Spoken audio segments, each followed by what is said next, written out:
Bonjour, bienvenue pour cette dernière séquence, dernier live de pas ma vie, non, ma vie, mon métier, c'est un peu ça, mais c'était pas tout à fait ça mon introduction. Bienvenue à Gros Subdijon pour cette dernière séquence live de la journée porte ouverte à distance.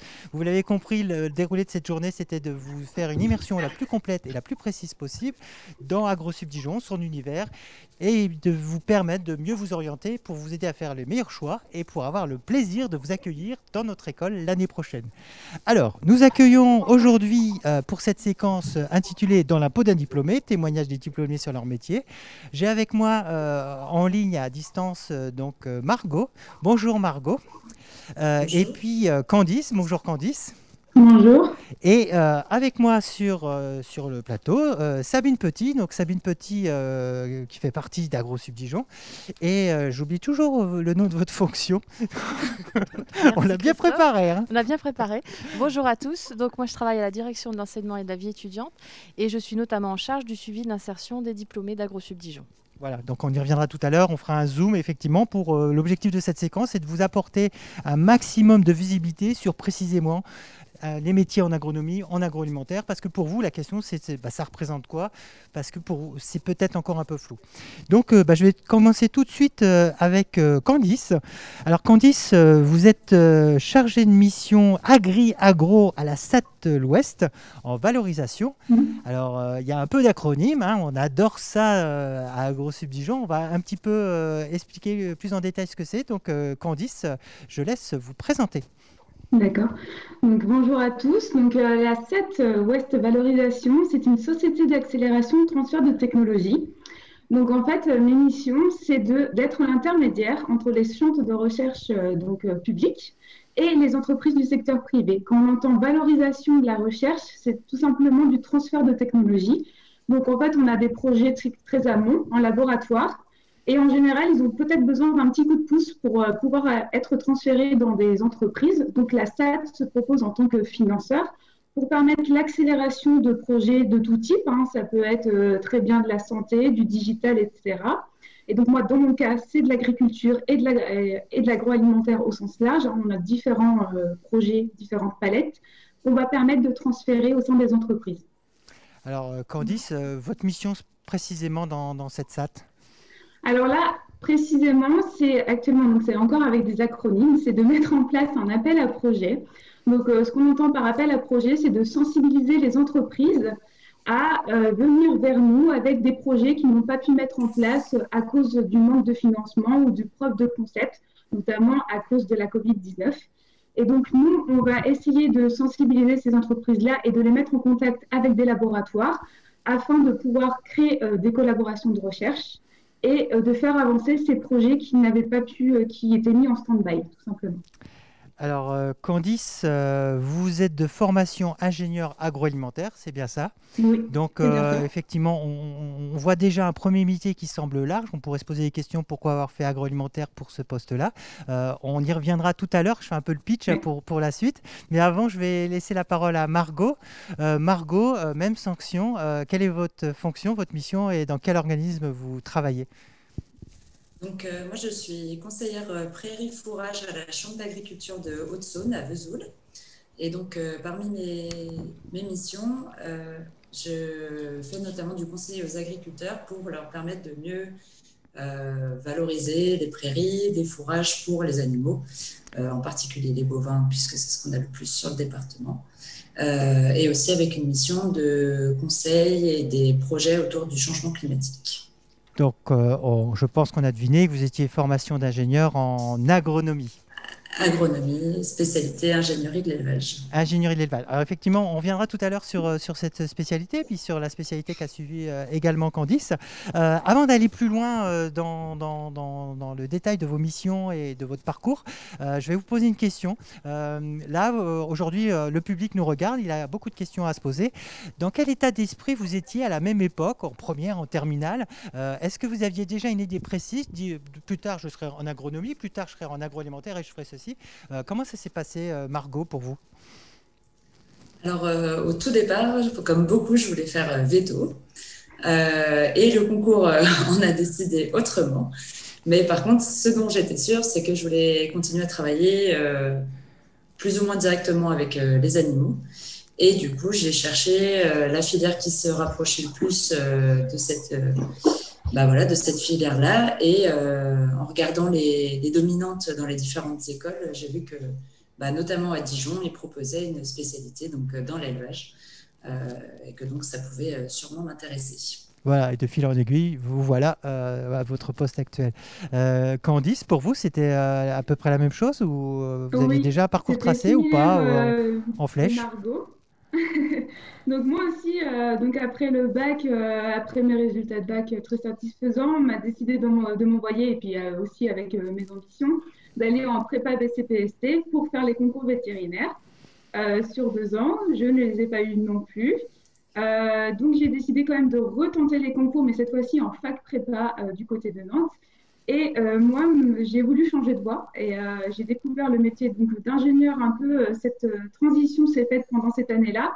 Et donc, j'ai décidé de passer les concours B, donc à l'époque, pour rentrer directement à AgroSup Dijon en agroalimentaire, parce que cette fois-ci, moi, je voulais vraiment faire de l'agroalimentaire et directement, contrairement aux autres écoles. Donc voilà. Ok, merci. Alors donc, voilà, deux parcours. On voit un petit peu votre motivation à l'origine. Et Sabine, avant de continuer, je vais m'adresser à vous avec une question. Est-ce qu'on pourrait, à travers ces deux exemples, qu'en est-il des autres diplômés? Là, on a deux exemples spécifiques. Est-ce qu'ils sont spécifiques, ils sont caractéristiques de tous les diplômés? Alors peut-être deux, c'est pas suffisant pour en tirer une moyenne. Est-ce qu'on peut donner une vision panoramique des profils d'ingénieurs à AgroSup? Oui, en fait, la diversité des métiers est assez importante. C'est là tout l'intérêt d'un diplôme d'ingénieur en agronomie et en agroalimentaire. La caractéristique d'AgroSup Dijon, c'est que nous avons deux spécialités, agronomie et agroalimentaire, et derrière les débouchés sont assez spécifiques et caractéristiques. Pour connaître les métiers et les employeurs de nos diplômés, nous réalisons chaque année des enquêtes insertion à 6 mois, 12 mois et 24 mois après l'obtention de leur diplôme, ce qui nous permet d'avoir une bonne visibilité sur ce que deviennent nos diplômés à court terme. Donc, est-ce que... Voilà. Hop. Voilà. Donc, ces enquêtes nous permettent de dresser en quelque sorte des portraits de nos jeunes ingénieurs. Donc, si on commence par les ingénieurs en agroalimentaire, un ingénieur agroalimentaire va avoir la caractéristique d'être embauché principalement par l'industrie agroalimentaire. Il va occuper 4 grandes fonctions. Ils peuvent être chef de projet innovation, ingénieur recherche et développement, ingénieur qualité, responsable production. Ils peuvent occuper des fonctions liées au commerce et au marketing. Ces 4 grandes fonctions, ils peuvent les occuper également dans des industries pharmaceutiques ou des cosmétiques, pour vous donner quelques exemples. Quand on regarde les ingénieurs en agronomie, si vous pouvez, voilà. Donc, les ingénieurs agronomes, ils peuvent occuper des postes de conseillers comme Margot. Ils peuvent être également chargés d'études technico-économiques, chefs de projet en expérimentation, par exemple. Ils peuvent être également chefs de produit, ingénieurs technico-commerciaux. Ils vont être embauchés par d'autres catégories d'entreprises, notamment par les organisations professionnelles agricoles. Donc, et là, ça représente presque un peu plus d'un quart de nos diplômés. Donc, les organisations professionnelles agricoles, derrière, on va retrouver les chambres d'agriculture, les instituts techniques, pour ne donner que quelques exemples. Ils peuvent être embauchés également par les coopératives, les industries de l'agrofourniture ou de l'agroéquipement, des bureaux d'études en environnement ou encore des sociétés bancaires, des centres de gestion. Voilà, c'est assez diversifié. Candice, alors je ne sais pas si sur votre premier parcours, est-ce que là on voit le premier emploi à la sortie d'AgroSup Dijon, vous aviez mis combien de temps pour trouver votre premier poste? Certains, alors juste aussi pour donner quelques exemples, certains après leur stage de fin d'études ont été gardés en CDD. Pour ma part, ce n'a pas été le cas. Et j'ai trouvé un poste 15 jours après l'obtention de mon diplôme. Donc, Mais pas dans une industrie agroalimentaire, mais dans une industrie pharmaceutique, en tant que coordinatrice de projet lors d'un remplacement congé maternité. d'accord. Alors justement, là, sur cette trajectoire, 15 jours après, premier emploi, pharmaceutique, et après votre trajectoire, les autres parcours, ça s'est déroulé comment? Enfin, vous avez occupé Alors, d'autres postes? Donc après, donc j'étais en CDD, j'ai été prolongée de quelques mois pour une mission de valorisation aussi d'un projet européen. Donc c'était un prototype que je devais montrer à différentes entreprises, que ce soit cosméto, pharmaco et aussi agroalimentaire. Comme c'était un poste avec un CDD tout simplement, je voulais trouver un CDI et donc j'ai enchaîné avec un poste d'ingénieur R&D, donc recherche et développement, cette fois-ci au sein d'une entreprise agroalimentaire. Donc j'ai rejoint pardon, plus le schéma traditionnel de l'ingénieur agroalimentaire en sortie d'école chez Ariel Ultrafrais. Donc, je développais des produits finis.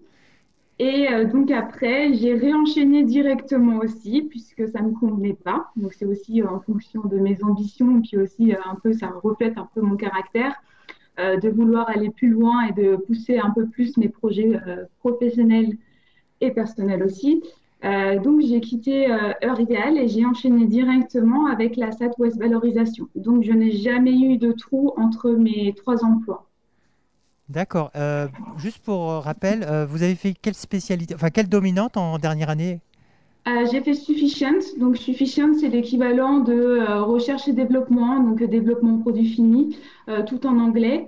Oui, Eurial est vraiment voilà, le travail qui reflète un peu la dominante que j'ai réalisée, mais ça ne m'a pas du tout bloqué de porte pour faire mes 2 autres missions. Et je sais que ça ne me bloquera pas d'autres portes pour aller pour d'autres aventures professionnelles ensuite. Donc effectivement, alors ça donne, la dominante donne une coloration, mais elle ne vous donne pas une étiquette qui vous bloquerait dans ce parcours professionnel. Effectivement, vous venez de très bien l'illustrer. Margot, même question, et je vais revenir un petit peu en arrière. Je suis revenu trop en arrière, pardon. Donc du coup, sur votre parcours agronome, Margot, après l'obtention du diplôme, ça s'est passé comment, les étapes recherche d'emploi, longues, pas longues? J'ai eu la chance de trouver un emploi avant même de passer ma soutenance de mémoire. Encore Donc, mieux. j'ai commencé, j'ai pu arriver à la soutenance en disant que j'avais un poste. Donc, j'avoue que c'était plaisant et agréable. Et donc, depuis octobre 2017, je travaille à la Chambre d'agriculture de Haute-Saône. Voilà, j'ai des missions c'était à la base une création de poste dans le cadre d'un projet sur les prairies. Et une fois que ce projet était terminé, ils voulaient quelqu'un qui soit plus sur le conseil sur les prairies. Et à ça, après, j'ai récupéré d'autres missions autour du changement climatique. Donc, en fait, mon poste en 3 ans n'a cessé d'évoluer dans le bon sens. Donc, voilà. Et puis, comme tout se passe bien, j'ai pas eu de raison de changer. Alors, tout à l'heure, dans la séquence d'avant, je posais la question, un peu la question type, hein. Donc, Margot, c'est quoi une semaine? Quelle était votre semaine? Ou est-ce qu'il y a une semaine type?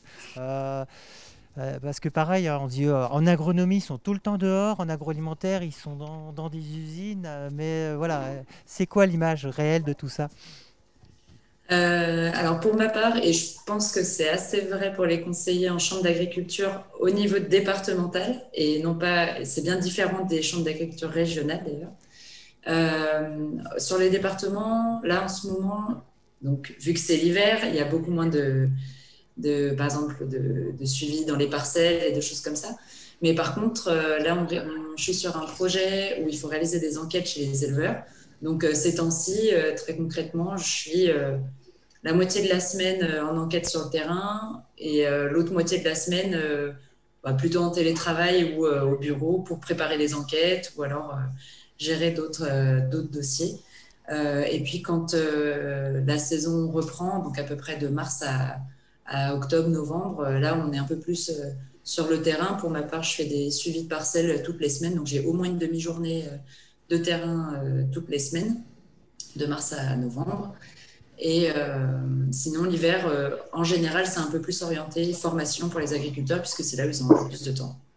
Donc, pas mal de contacts avec les agris, mais aussi avec des collègues pour les projets sur le terrain. Enfin, c'est un bon mix de tout, je trouve. Bon, bah voilà, on a enfin une représentation concrètement des postes que vous occupez. Sabine, quand on entend le témoignage de Margot et Candice, on pourrait se dire, oh bah dis donc, comme par hasard, ils trouvent un emploi à la fin. Donc on pourrait croire que non, il y a quand même une logique, il y a quand même un parcours. Comment on accompagne les étudiants pendant les 3 années pour qu'à la fin, tout se maille correctement? Effectivement, l'étudiant a 3 ans pour construire son projet. Ce qui est important dans un cursus d'ingénieur, c'est les rencontres avec les professionnels, c'est les mises en situation, que ce soit dans le cadre de projets tutorés ou plus précisément dans le cadre de stages. Ça, c'est des choses qui sont très importantes et on conseille les étudiants pour construire leur parcours, choisir des stages qui correspondent à leurs ambitions, qui leur permettent de découvrir concrètement c'est quoi un ingénieur qui s'occupe de faire du conseil en élevage. Voilà, ça leur permet de se rendre compte de la réalité professionnelle et du coup de mieux orienter leur projet. Les stages sont importants, les projets tutorés sont importants, la dominante d'approfondissement doit s'intégrer dans cette logique de parcours, mais la dominante n'est pas, comme le disaient Candice et Margot, n'est pas un frein. Au contraire, ça donne une expertise, mais ça n'empêche pas d'aller vers d'autres secteurs d'activité ou d'autres métiers si on le souhaite. Un diplômé est avant tout un ingénieur agronome ou agroalimentaire, donc il a les compétences pour intervenir dans différents secteurs d'activité liés à sa spécialité ou différents métiers. Alors, on a parlé des stages, l'accompagnement professionnel. À Gros-Sub-Dijon, il y a aussi des projets à mener, des projets qui sont aussi des commandes.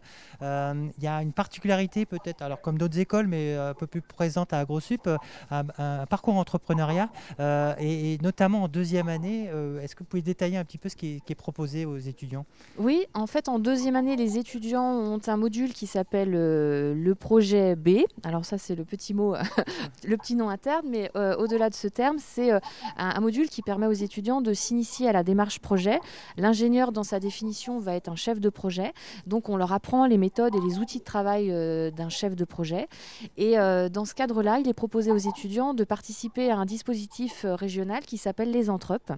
Et en fait, les étudiants travaillent avec d'autres étudiants d'autres écoles. Ça peut être une école de management, ça peut être une école de droit. Et donc, ils constituent des équipes projets dans un objectif de créer une entreprise. Donc au départ, c'est une entreprise fictive. Le dispositif leur permet d'avoir des coachs, leur permet d'avoir des cours spécifiques sur comment créer son entreprise, développer une activité spécifique. Et donc, ça leur permet de s'initier et de faire comme s'ils allaient créer leur entreprise. Donc ça les met dans une dynamique très innovante et très créatrice.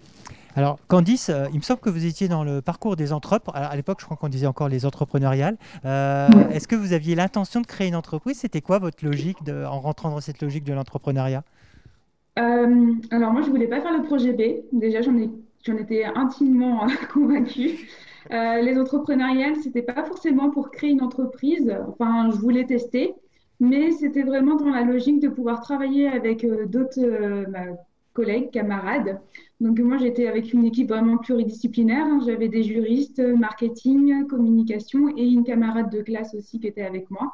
Donc c'était vraiment dans la logique de pouvoir rencontrer d'autres personnes, de voir le fonctionnement des autres personnes et de mener à bien un projet, de voir comment se réalise la création d'entreprise. J'ai appris beaucoup de choses grâce au coaching et aussi grâce à mes collègues. Et c'est vraiment aussi dans cet univers-là qu'on peut comprendre aussi comment fonctionne une entreprise. Parce qu'à l'heure actuelle, je ne suis pas qu'avec des ingénieurs recherche et développement ou des ingénieurs issus de la même école que moi, mais avec des personnes qui sont d'autres univers, tels que ingénieurs brevets, tels que les juristes, tels que les chefs de projet thématiques. Enfin, vraiment, c'est très divers. Ça permet de mieux comprendre un peu la logique des choses et mieux s'intégrer aussi. Et aujourd'hui, dans votre fonction, dans la mission que vous occupez, est-ce que d'avoir l'expérience d'être dans la peau, cette fois d'un chef d'entreprise, ça vous aide pas un peu dans la mission que vous occupez? Parce que finalement, vous êtes en contact peut-être avec des futurs créateurs d'entreprises ou pas tout à fait, mais est-ce qu'il y a un peu de ça? Oui, tout à fait. Si, je peux être en contact de chercheurs qui, en général, peuvent créer des startups en fait, afin de promouvoir leur technologie. Et ça permet d'être un peu plus à l'aise, de s'adapter un peu plus facilement aussi au langage et puis aux manières de travailler des autres. Enfin, voilà, on est confronté à différents métiers. Et le métier d'ingénieur, quel qu'il soit, et grâce aussi à Gros-Sup Dijon et différents projets qu'on a pu mener, c'est aussi l'adaptabilité qu'on apprend. Merci. Margot, pendant ces 3 années de formation, Sabine a illustré par les stages, les projets B. Est-ce que vous, aujourd'hui, dans votre métier, vous avez un réseau? Est-ce que vous vous appuyez aussi en disant, tiens, quand j'étais à AgroSup, j'ai des amis, mais c'est des amis aussi pros, c'est-à-dire, est-ce que par rapport à ingénierie de l'élevage, quand vous avez fait cette dominante, vous vous retrouvez professionnellement avec des anciens collègues de promo? Oui, pas mal, pas mal d'entre eux. Pas très loin de chez moi, il y a une camarade de promo avec qui j'étais dans la même spécialité, qui est la Chambre d'agriculture du Jura, et avec qui je travaille encore régulièrement. Donc voilà, une autre qui est à la Chambre régionale de Bourgogne-Franche-Comté. Donc on n'est jamais très loin. Et après, sinon, on est pas mal en contact aussi avec des personnes qui ont pu être nos colocs ou nos potes pendant nos études et avec qui on peut poser des questions parfois pro sur certains sujets parce qu'on sait que c'est leur spécialité aujourd'hui. Je pense notamment à des amis qui travaillent, qui ont fait la spécialité ingénierie d'élevage et qui maintenant travaillent dans les groupements de défense sanitaire. Donc, si j'ai une question un peu plus pointue dans le domaine sanitaire, notamment en bovin, je sais que je peux leur poser des questions, des choses comme ça. Et inversement, si elles ont des besoins de conseils sur certaines choses que je fais moi, il n'y a pas de souci. On échange bien là-dessus. C'est l'avantage justement on parle d'ingénierie de l'élevage, mais finalement, c'est vrai que c'est très, très large, finalement, les débouchés. Et on profite de l'expérience des uns et des autres. Alors, Sabine, Margot illustre très bien l'idée de l'école d'ingénieur. Il y a un savoir, il y a une transmission, il y a un parcours, un accompagnement. Puis il y a cette idée de réseau. À AgroSup, le réseau des diplômés, ça représente combien de personnes? Alors, l'école existe depuis très longtemps maintenant. Plus de Alors, 50 ans dans ses racines. ouais, voilà, comme le disait le directeur ce matin. Je ne sais pas, on est au moins à 6 000 ou Voilà, maintenant je pense qu'on est un peu plus jeunes de 6 000 diplômés. Ouais. Et du coup, comment ça s'organise? Comment c'est structuré le réseau diplômé? Il y a une amicale? Comment on appelle ça? Alors, nous avons une association des anciens élèves qui s'appelle AgroSup Dijon Alumni. Et cette association des anciens élèves fait partie de la fédération Uniagro qui regroupe d'autres écoles d'ingénieurs comme AgroParisTech, AgroCampus Ouest notamment. Merci. Donc effectivement, on voit à travers ces témoignages l'idée du réseau. Margot et Candice, j'avais une autre question. Alors, ça vous dit, bah non, on revient à un autre aspect, mais qui me semble aussi essentiel. Quand vous avez fait votre parcours pendant ces 3 ans, Candice, la vie étudiante, c'est aussi un élément important. Souvent, on l'impose à côté de l'évolution du parcours académique, mais finalement, on a l'impression que ça vous grandit aussi sur certaines choses. Candice, est-ce que c'était important pour vous l'engagement dans la vie étudiante? Oui, c'était très important pour moi, déjà pour avoir une activité aussi autre que les cours. Et puis, en fait, je voulais vraiment m'investir dans une association et donc de faire partie d'être présidente d'une association était très important pour moi, aussi bien pour l'intégration et aussi pour des actions, puisque moi j'étais vraiment dans l'association Solidagro, donc une association solidaire. Ça m'a permis de monter des projets avec mon équipe, encore une fois, et de faire des choses qui me tenaient à cœur et de faire aussi vivre l'école, tout simplement. Margot, vous étiez aussi impliquée, enfin, il y avait des choses qui vous tenaient à cœur ou vous regardiez ça un peu de loin, la vie associative? Pour la partie associative, moi, je faisais pas partie d'une association, mais par contre, je participais volontiers à ce que chacune proposait régulièrement, que ce soit des soirées, mais c'est pas forcément soirée au sens grosse fête comme on entend forcément, mais voilà, des animations, des conférences, des choses comme ça. Enfin, il y en avait pour tous les goûts. J'espère qu'ils peuvent continuer ou du moins qu'ils pourront reprendre prochainement. Les pauvres, j'avoue qu'on les plaint un peu. Alors, pour vous mettre à jour, AgroSup, on dit plus une soirée, on dit faire une tour. On fait une tour. Ah oui, mais c'est la tour, ça. Oui, ah bon, voilà, je vous apprends rien. Oh, Laura, il croit nous apprendre la vie, ok. Donc voilà, donc effectivement, on a toute cette vie associative qui est importante. Et je vois que l'heure tourne. Alors, on nous pose une question, alors qui n'est pas spécifique à vos thématiques, mais peut-être vous allez pouvoir y répondre. Selon vous, quelle est la filière en agronomie qui permet de voyager le plus? Alors là, il y a une autre approche des des études. Je ne sais pas si on peut répondre comme ça. Je sais pas si même, je pense même en agroalimentaire, hein.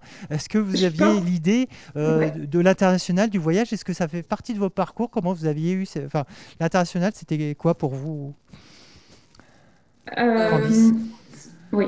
Alors, déjà, par contre, on a un stage en deuxième année qui est très important. Alors, en tout cas, pour les agroalimentaires, aussi pour les agronomes. Donc, agroalimentaire, c'est forcément un laboratoire de recherche.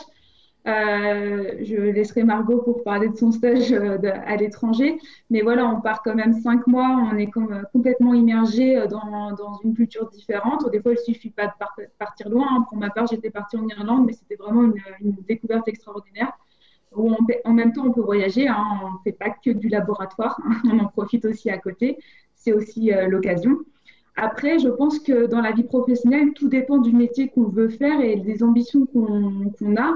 Il y a beaucoup d'entreprises, des grands groupes notamment, qui proposent des missions à l'international ou qui permettent de bouger fréquemment. Bon, actuellement, c'est un peu limité parce que malheureusement, il y a la crise sanitaire et ça affecte tout le monde.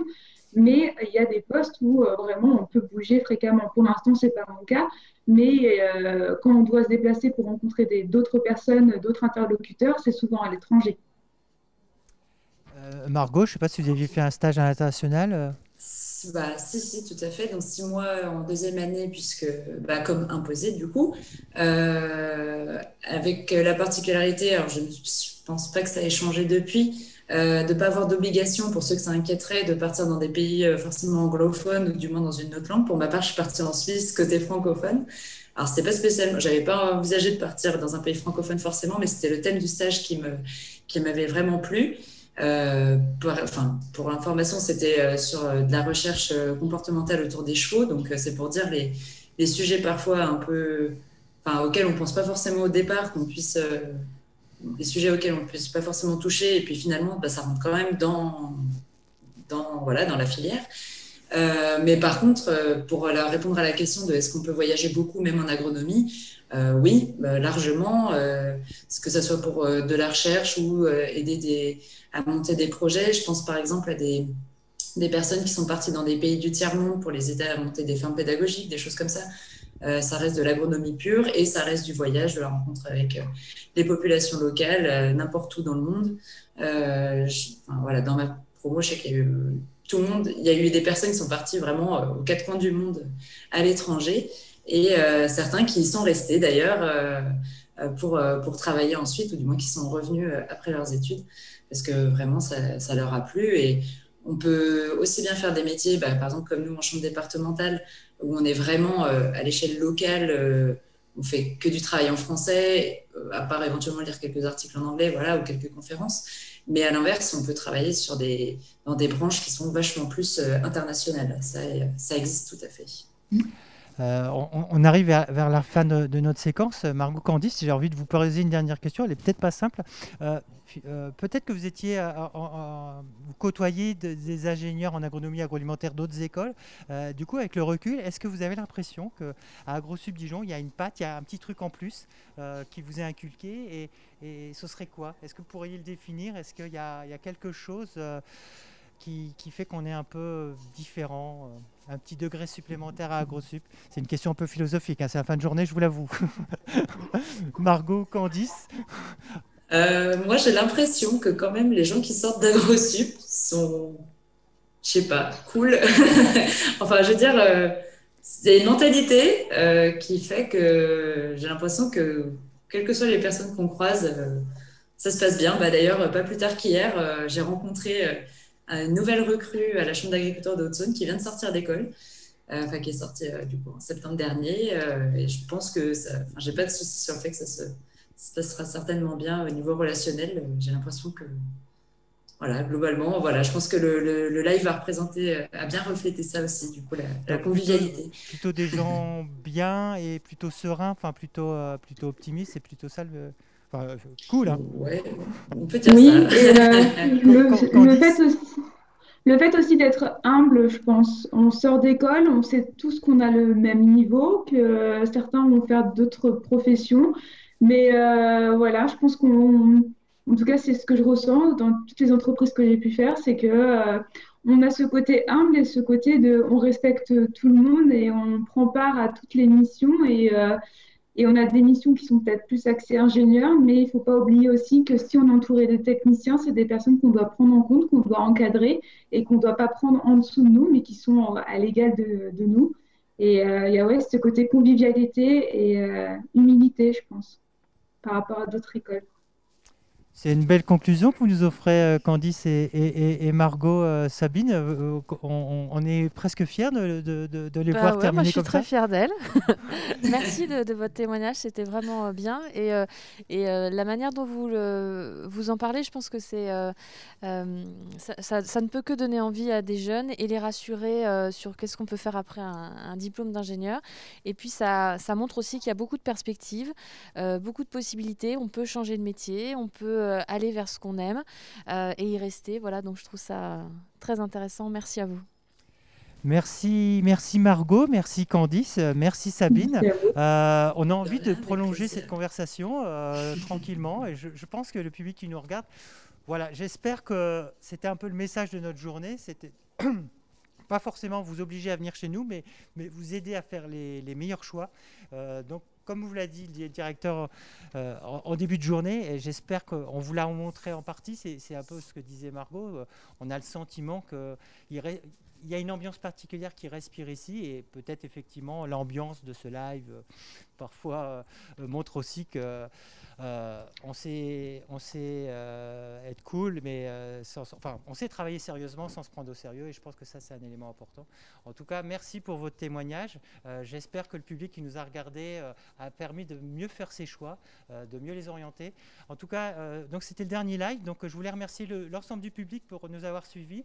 Je ne sais pas si vous avez vu, mais je voudrais comme vous donner un petit détail technique. Derrière, vous avez peut-être vu des gens passer, et en fait, c'est pour ceux qui ont pris des rendez-vous, on a une forme de hotline. Ce sont les personnes de l'équipe com et puis de la scolarité, et puis l'ensemble des enseignants-chercheurs qui sont là, qui sont mobilisés pour cette journée qui est un peu particulière et qui ont accepté de jouer le jeu parce que voilà, on est cool, mais ça nous tient à cœur en cette période particulière.